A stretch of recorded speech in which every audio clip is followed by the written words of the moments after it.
Welcome to my tutorial series on elementary programming with Java. This is the GTech e-learning center programming with Dawn. So today, basically, we will be discussing elementary programming in Java. And things we'll be looking at today, we'll be looking at how we can read input from the console. Reading input from the console meaning uh, asking users for inputs, user put their own inputs to a computer program. How do we write such program in Java? We'll also be looking at the understanding of identifiers. We'll also be looking at variables. We'll be looking at assignment statements and assignment expressions. We'll be looking at named constants. We'll be looking at naming conventions. How do we name method, variables, classes in Java? We'll be looking at numeric operators, and at the end of all of these, we'll have an exercise. We'll create together a program that will basically calculate an area of a triangle where it will accept the input from the user and then compute the area of a triangle. And all of the basic things we'll be discussing: reading input from the console, identifier, variable, everything will be used in that program that we are going to write at the end. So just follow along and let's get started. Okay, so we'll first be looking at reading input from the console. So how do we write a program to accept input from the user? So reading input from the console enable the program to accept input from users, like I said. So for our program, we'll write, or the user will be allowed to enter some values. So from the value they enter, then the program will calculate the area of the cycle. The program will calculate the area of the cycle. So to perform console inputs, you need to use scanner class. Yes, you get to understand. I know it sounds different to you, but the standard class is from the util, the Java util library. So there is a library. Java has a library where there are classes and there are functions. So you just call it to get active. So if you wasted my first video on Java programming where I discussed the introduction to Java, introductory uh lecture on Java, we use something from the library let's string. Okay, like we use system.out to print something. So that's also our class in Java library. So the scanner is a class in Java library. So when this is how you declare a scanner. But first, what you do is that you have to import the scanner. So you have to import the scanner from the library, meaning you import java.util.scanner, meaning it's informing Java. You are informing Java that you want to use uh from the util library. You want to use the scanner class.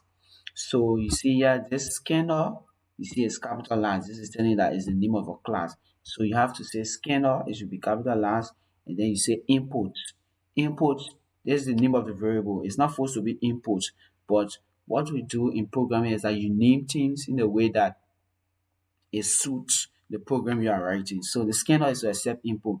So most often in writing programs in Java, we name it input. So there's just the name of the variable.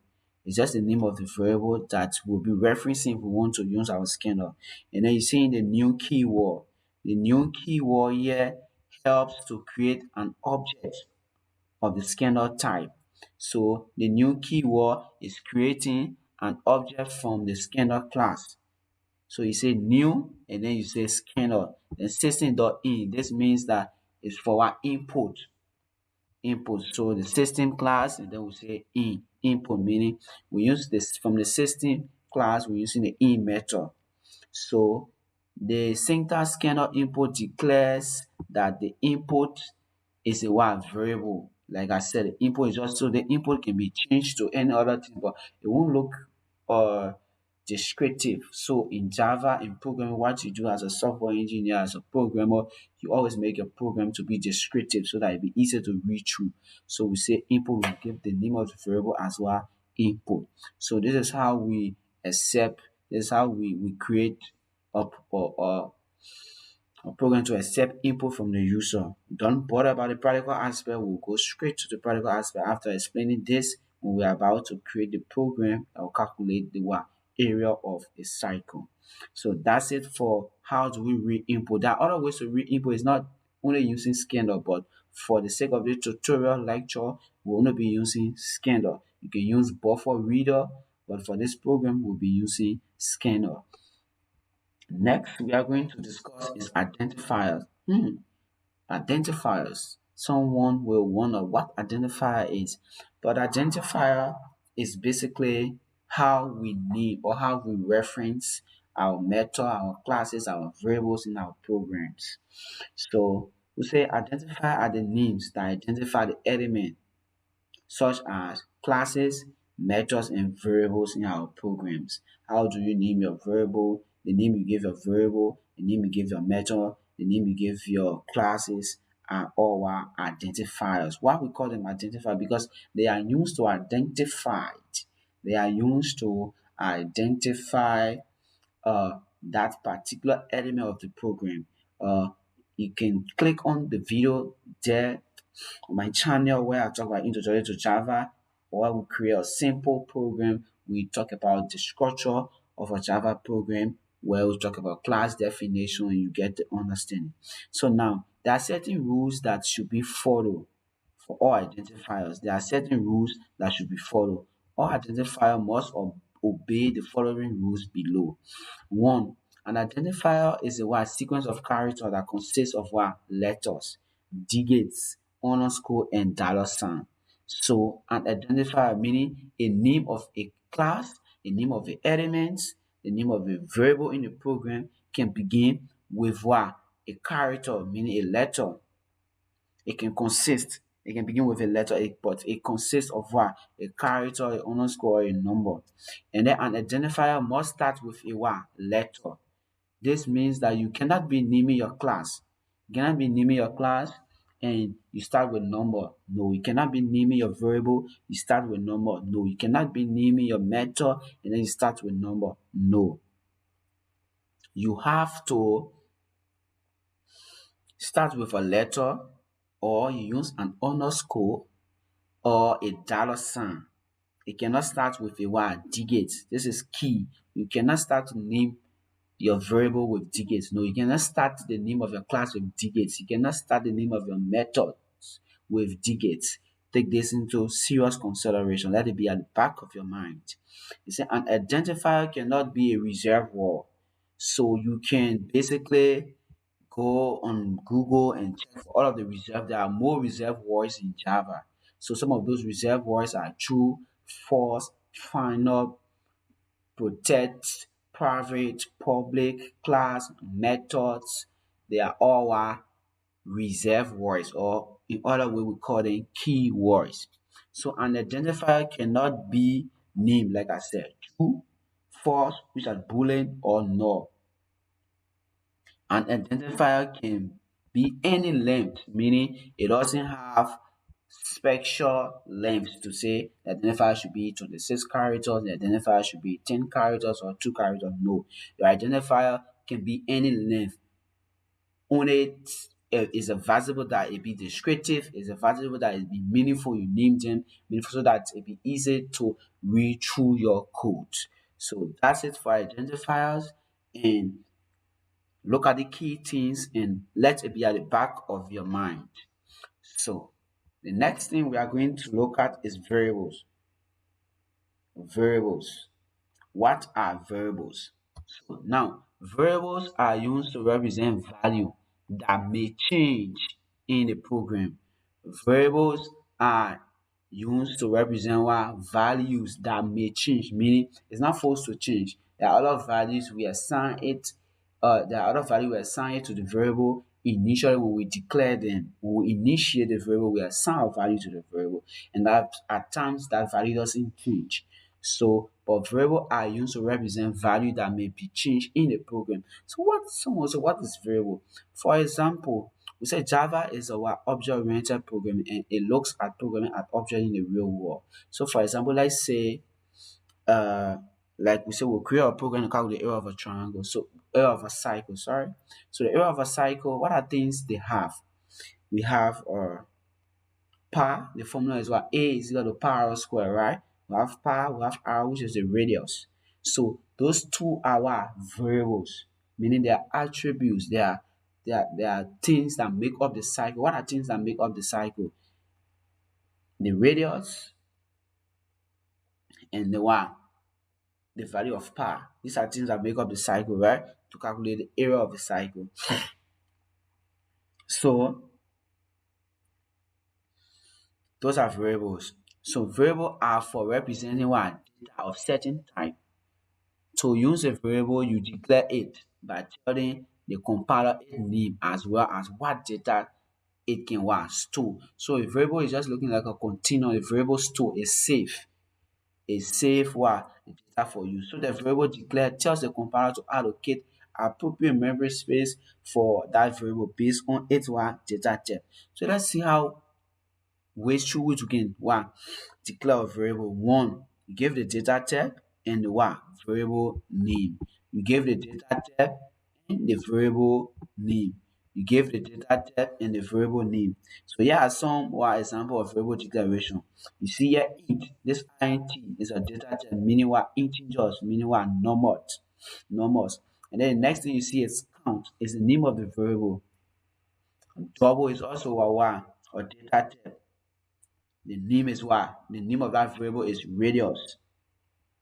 Double again, and interest rate is what? Radius. So that's how variable works. The next thing we're going to talk about is assignment statements and what? Assignment expressions. Assignment statement and what? Assignment expression. So we say assignment statement and assignment what? Expression. An assignment statement designate a value for a variable. Assignment statement does what? Designate a value for a what? Variable. Meaning, for example, yeah, we just declare these variables. We didn't what? Assign value to them. Right? So now what assignment statement is telling you that you declare the variable and then you give value to that variable. So after a variable is declared, you can assign a value to it by using an assignment what statement. In Java, what is used for assignment statement is equal. Equal is used for what? Assignment what? Statements in Java. The equal sign. So if you declare a variable and then you use the equal sign to what? Assign value to the variable. Like you see in this example. In this example, you see int. What is a data type? Integers what? Y is the what? The name of the variable. Then we use the what? The equal sign to assign value. Which of the value we assign to the variable is what? 1. Whenever we want to refer to one in this our program, we have to use y. That's the use of variable. So now whenever we want to refer to one in this our program, we use what? Y. Good. So that's how assignment variable. Then what is what? Uh Assignment expression. Expression represent a computations involving values, variable and operators, meaning where you do some addition, subtraction, multiplication, like you see in this example. This is a what? Expression. Assignment what? Expression. We say int x, integer x, int x is equal to 5. 5 times parenthesis open 3 divided by 2 it closes. So this is a what? Assignment expression. So you see the difference between assignment statement and assignment what? Expressions. The next thing we are going to look at is name constant. What is constant? Constant, just like the name sound, constant means something that doesn't what? Change. So it's not different in programming, it's not different in Java. When it's talk about the same constant, that talking about variable or value in a program that won't change. A value in a program that won't change. So for example, uh the program we are going to write to calculate the area of a cycle. If we look at the value of par is constant, 3.14 is the value of par. So instead of just declaring par as a variable, we declare par as a what? Constant. Because the value of par won't change in our program. So we can declare the value of par as a what? Constant. As a constant. Good. So How do we declare constant? The way we declare constant is different from the way we declare variable. And the simple difference is that you have to use the keyword final. You have to use the keyword what? Final. You have to use the keyword final. And then after the keyword final, you give the data type. So if it's integer, you say integer. If it is a string, you say string. If it is a boolean, you say boolean. If it is a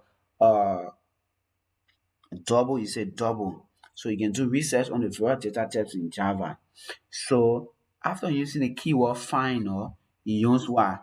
You give the data type and then the what? The constant name. And what happens is that when in naming constant, you name constants, everything should be in uppercase. So not like the way you name variable. The way you name variable is different from the way you name constants. The way you just name ordinary variable is different from the way you name constant. Before you had so everything the name of the constant all in caps, and then you add what we call you assign a value to it, like we discussed in assignment statements. So a constant must be declared one initial last. Two, in the same statement, it should be declared, it should be initial last. When you declare your initial last by one, assign a value to it. So the word final is a Java one key word for declaring one constant.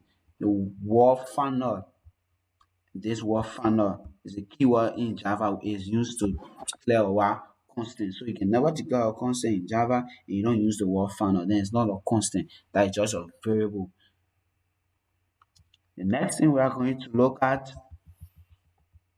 is naming convention. When we say naming convention in Java, meaning what are the appropriate ways that you can name your elements. And the elements we are talking about are classes, are methods, and their what variables. How do you name them? The best way to do them that other programmer will understand, the best way to do them that is conventional, that is descriptive.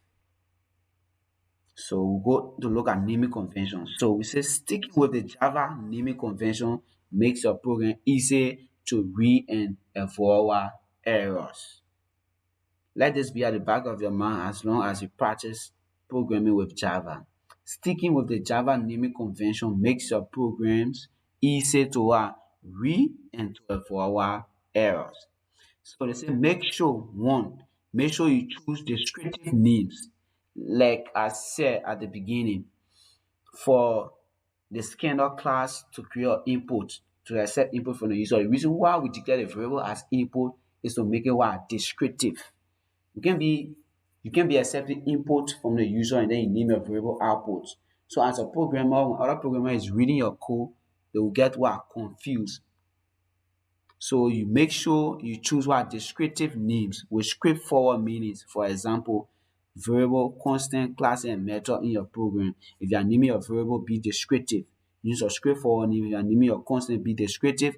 You can be declaring your constant to hold the value of pi, and then you name the variable cycle. It doesn't make sense. So I say, as mentioned earlier, names are what case. So names in Java, naming in Java is case sensitive. You cannot declare a variable and then use uppercase. For example, it's not appropriate to use uppercase. It's not fine. But let's say, for example, you use uppercase and then you want to reference that variable using lowercase. No, Java is case sensitive. Number one, use lowercase for variables. You use lowercase for variables.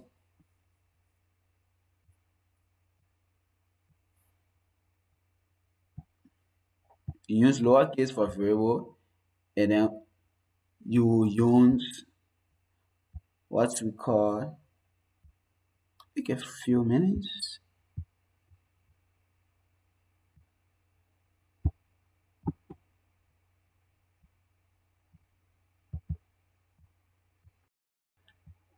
So use lowercase for variable names and method names.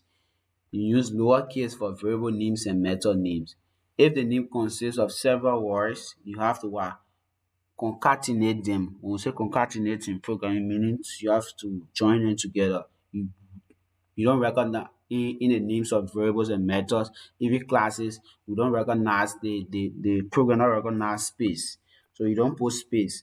So if there are two, three words you are using, all you do is that you the first word should begin, everything should be in lowercase, and then you capitalize each word in the name of the variable or your method. That's the appropriate way to do it. This naming style is known as the one, the camel case. Then you capitalize the first letter of each word in the name of a class. We will do that when we are writing a program to calculate to compute the area of a triangle. And then you capitalize every letter in a constant.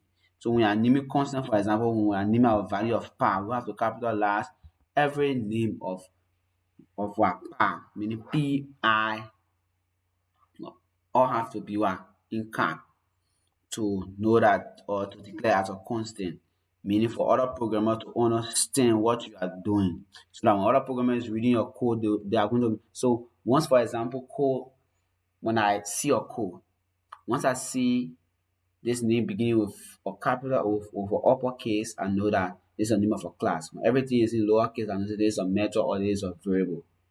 Okay. So the next thing we are going to look at is numeric operators. When we say numeric operators, how do we perform basic mathematics? How do we add, subtract, minus, and divide in programming or in Java? So basically, it's the same stuff. The operator for numeric data includes the standard arithmetic operator. Addition is plus, subtraction is minus, multiplication you use the asterisk, division you use the forward slash, and for remainder you use modulus, the percent sign. So you see here addition, meaning we want to add two numbers together just the same way, and subtraction, multiplication, and division. So thanks for watching. Let's move to the practical aspect where we are going to create our program to calculate area of a triangle. Don't forget, subscribe as you are watching, and like and click the notification button so that when new video is out, you'll be the first to get it. So now, for the practical aspect, we are going to be using IntelliJ idea. IntelliJ idea is our IDE used for Java programming, is the popular IDE used for writing codes in Java. It's used in the industry. But if you have Eclipse, you can use Eclipse. If you have any of the IDE that run Java, if you have it, you can use it. But for the sake of the tutorial, I'll be using IntelliJ IDEA. So when you launch it, you click on New Project.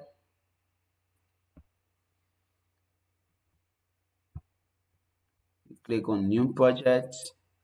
When it loads, make sure you select Java. We select Java, you click on next, you name your project. So for the sake of this, since like we said, everything you do in Java, with your naming your stuff, make it descriptive. Since this program is going to calculate area of a cycle, so I say, let's say area of cycle, because it's going to calculate the area of a cycle. And then you click on finish. You click on finish, your program should load, and it will display you with the dark screen. Good. So it's still loading. It's still getting ready. Still getting ready.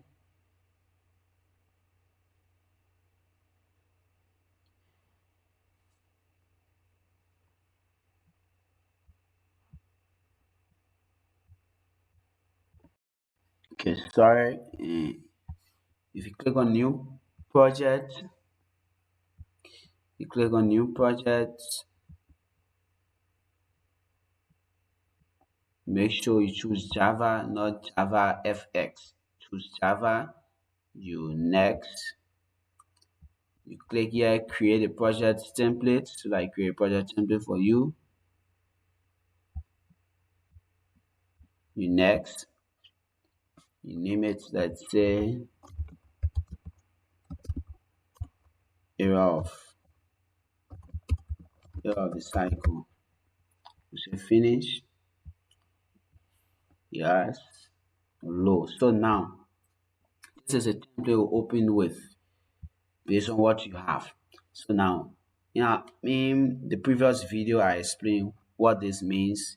declaring a class, declaring the class definition and main method, what it means, and how can we do that. So basically, we move to developing our program to calculate the area of our triangle.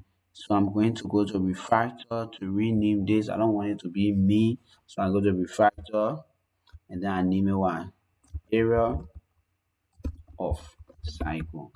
So our class name is what area of our cycle. So this is our main method. So what are we going to do now? We are going to let's remove this comment and then we say declaring the variables.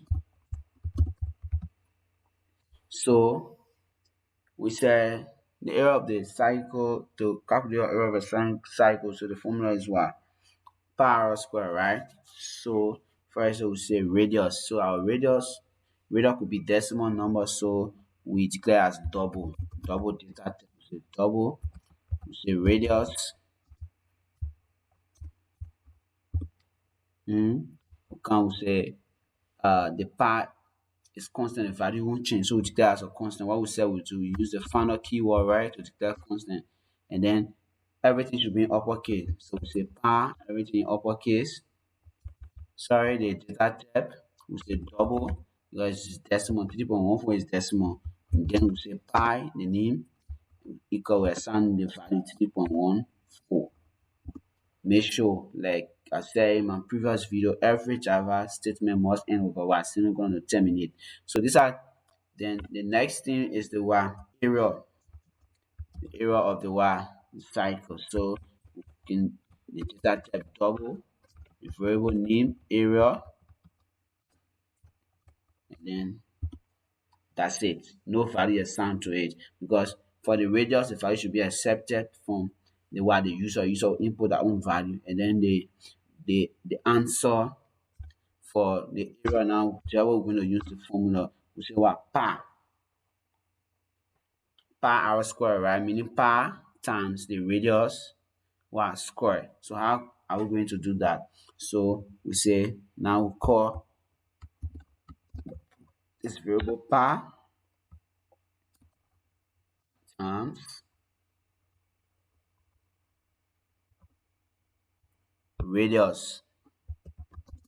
Radius.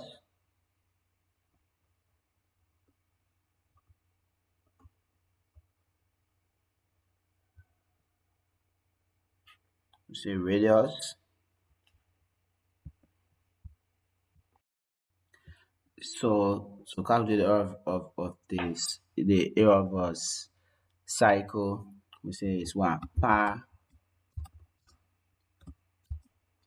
r square, right? Meaning per times r square. So we use the math the power method. Math the power method. So we say radius to the power of to the second power. So this will calculate one and give us the result. So now we need to print this result out. So we say system dot out dot print line double quote.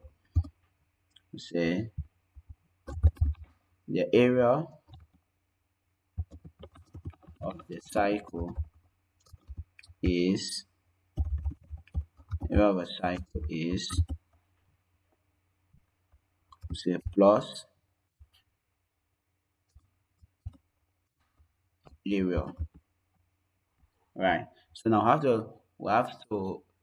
get the input from the user. So what we do above here, we need to input. Input java dot util dot what scanner. We input the scanner, right? So now we have to, like you saw, we have to create an object of the scanner class. So what we're going to do is the scanner input equal to new scanner system dot in, right? Now we want to use it. So we're going to say here we're going to say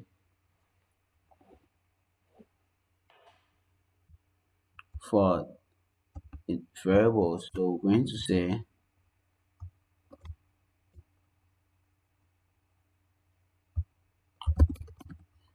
double what I have here. So let's just say double radius is equal to next. We say input. We reference this variable creator input next double, right? So this will accept the input from the user. So first, what you do, you import this from Java library, like I said, from the Java util library from the scanner class. So you import it first, meaning informing Java that I want to use the scanner. So now we say scanner, the keyword scanner, input the name of the variable new to create an object of that scanner class system.in. We say double radius is now equal to input, meaning the name here, and the input on next double so that it accept the input from the user. So when it accept the input from the user, it's going to do the calculation here. Double area is equal to pi times radius square. So the system now will print out the area of the cycle is this. So let's make it more, let's make our program beautiful. So let's put some statement here. So we say here to tell the user to input. So we say let's say system dot out dot print line, telling the user now say please enter the radius. Okay? Please enter the radius. This statement will print out to tell the user that you're supposed to type the radius. Please enter the radius. So now let's do another statement here. Let's just copy this. We'll copy this and put it here. So we say system dot print out. Let's say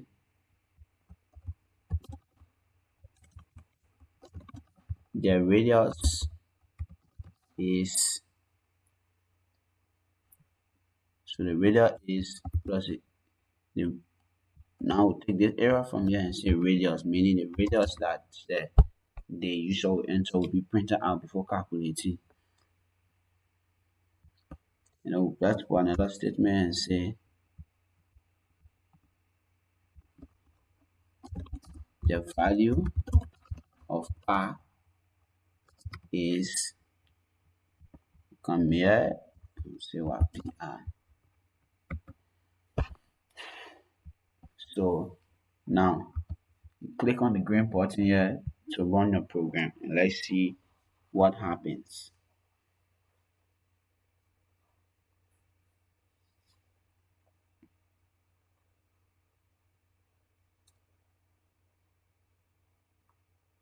You say please enter the value, please enter the radius. So we say our radius, let's say our radius is 15. Put 15, enter. You see here? It tells you now, you say the radius is 15.0. The value of pi is 3.14. The area of the cycle is 706.5. You see, so the program will accept data from the user and then calculate the area of a triangle. So you have successfully created or solved the problem or created a program to calculate the area of a triangle. So let's try once more. Run the program again and we enter our radius to be, let's say our radius is 2.5. Now it tells you the radius is 2.5, the value of pi is 3.14, and then the area of the cycle is 19.625. So thank you for watching. So this is the program to calculate the area of the cycle. And thanks for watching. Don't forget subscribe and help this channel grow. Thanks, and as we await the next lecture.